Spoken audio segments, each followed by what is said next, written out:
Good day everyone. I am Azmir Hassanal Eyuka, a first-year student of University of Mindanao and currently taking Bachelor of Secondary Education major in English. Understanding, connecting concepts, and making connections between prior and current knowledge, as well as independent and logical thought, and the ability to adapt knowledge to new and different contexts. All of these are all important aspects of learning.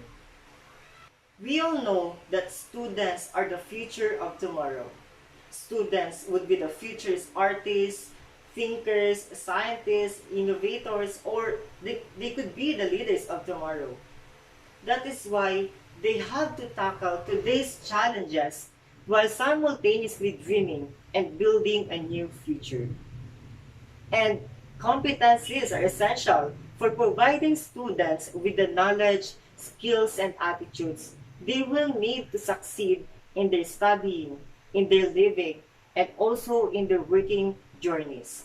Today, I am standing in front of you to share my advocacy, which is to use effectively the principles of learning in child-centered learning and to apply them more efficiently for the students' experiences and for their future careers. A goal of the learning process is one of the principles of learning. It is the objectives, the backbone of the lesson, or your expected outcome at the end of the lesson. This would help us and our students reflect on what they should be learning, and when learning goals are explicitly stated, we could help the students determine where to concentrate their energies and what they can get out of an assigned task. It will also demonstrate that we are assessing the topics that are most important to us and that our course or activity is designed to better fulfill our students' objectives. Our goal of the learning should be precise, it should be measurable, it should be based on the abilities of the students. Another principle of learning is strategic thinking.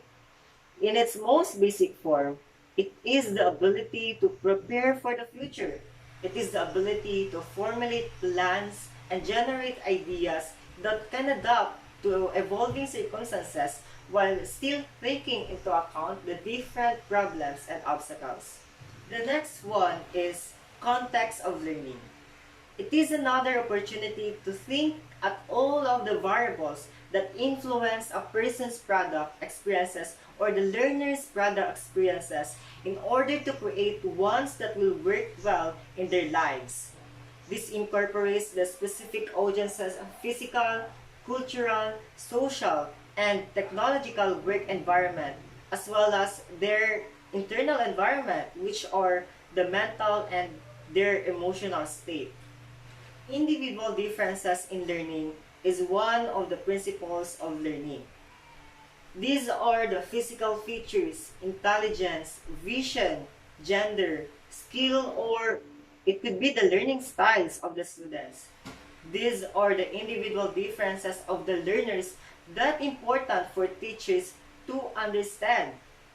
Yes, these individual differences of the students should be taken into account when designing an efficient and fruitful learning teaching process. The instructor, the teachers, or the mentors should take these characteristics into account since the learners' learning levels and their preferences are differ from each other. Last is the learning and the diversity.